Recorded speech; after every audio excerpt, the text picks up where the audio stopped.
Hello les êtres humains, ici Emmanuel Marguet. J'espère que tout va bien pour vous, que vous êtes dans une belle énergie.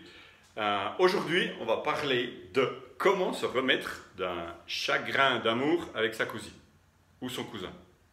Voilà. Il faut savoir qu'en général, les premiers chagrins d'amour qu'on a, parfois, c'est avec le cousin, avec la cousine. Bon, c'est comme ça.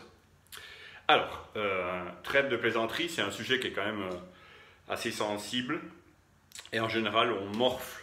On morfle beaucoup dans un chagrin d'amour. Et qu'on soit hétérosexuel, homosexuel, je veux dire, personne échappe à la souffrance d'un chagrin d'amour.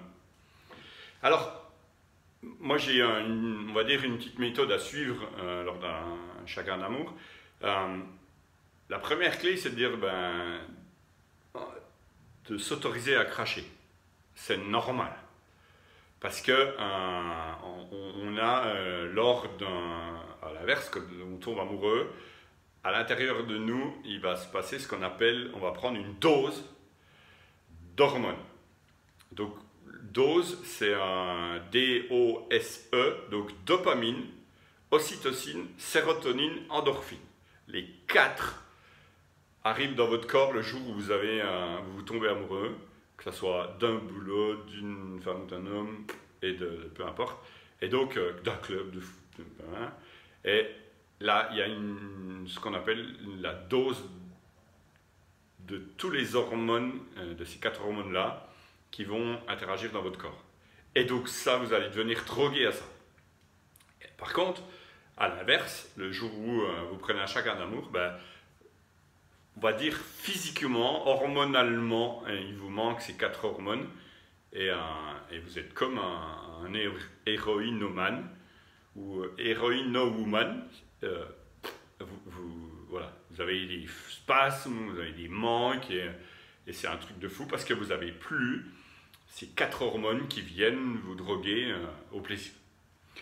Donc voilà, autorisez-vous à cracher. Ensuite, faites le deuil. Voilà, si c'est bien fini, vous faites le deuil. Vous irez voir sur internet, il y a des spécialistes de la phase du deuil. Voilà, colère, tristesse, un déni, colère, tristesse, dépression. Puis après, on remonte, acceptation. Voilà, ok. Troisièmement, appuyez-vous. Trouvez des gens pour qui ça a déjà été le cas et allez leur parler en disant, mais toi, quand tu as eu un chagrin d'amour, comment voilà. Donc ça, c'est... Ensuite, la quatrième chose que derrière un chagrin d'amour, il faut vraiment que vous soyez à l'aise avec la différence entre l'amour, l'amitié et le sexe. Juste, le sexe, on sort du jeu. On peut mélanger le sexe ou de l'argent, sexe, argent, peu importe. Ça peut se mélanger entre amis, ça peut se mélanger entre amoureux. Ça peut se mélanger entre non-amoureux, peu importe. Voilà, donc ça, on met de côté. Argent, sexe, c'est à part.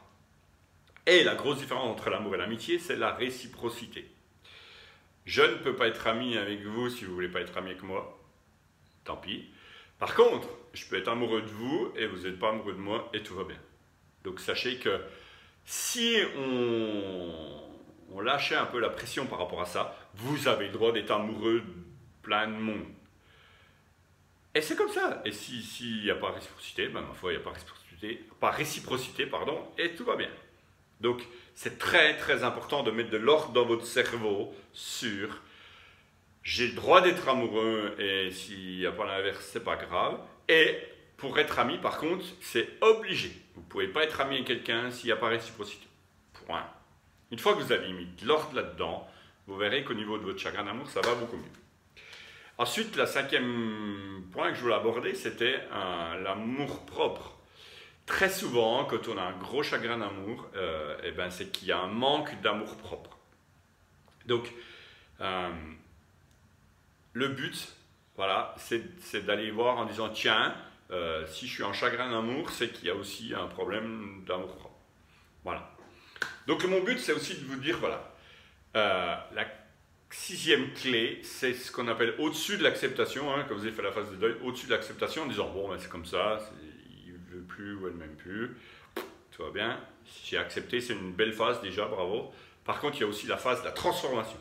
et c'est celle-là que moi j'accompagne les gens pour qu'ils l'accèdent, c'est je ne peux pas avoir un chagrin d'amour si je ne suis pas déjà en couple. Donc le chagrin d'amour, c'est le privilège d'être en couple ou d'être dans un association ou dans un club ou d'un travail. C'est un privilège, ça fait partie du jeu. Donc notez bien ça. Avoir un chagrin d'amour, c'est le privilège d'être en couple. Tu ne peux pas avoir un chagrin d'amour si tu es tout seul. Voilà. Donc, ça c'est la transformation. Si vous arrivez à illuminer votre cerveau en disant, en fait, voilà, il a raison, c'est que je ne peux pas avoir un chagrin d'amour si je suis tout seul. Donc, j'ai voulu jouer à un niveau du couple, je me suis cassé la gueule, il est parti, j'ai un chagrin d'amour, c'est un privilège. Ça fait partie du couple. Donc, le top, quand on arrive à un niveau de responsabilité comme ça, c'est qu'à un moment donné, votre travail, c'est d'arriver à vous dire, écoute, s'il ne veut plus être avec moi, en fait, il ne me mérite pas.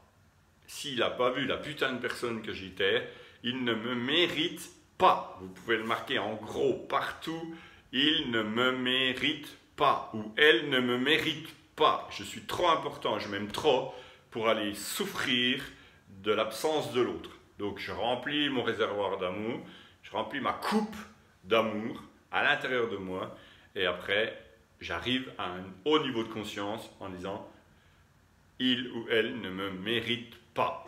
Et allez, au suivant. Voilà. Et donc, c'est une belle transition pour dire que allez au suivant, à la prochaine vidéo. Ciao!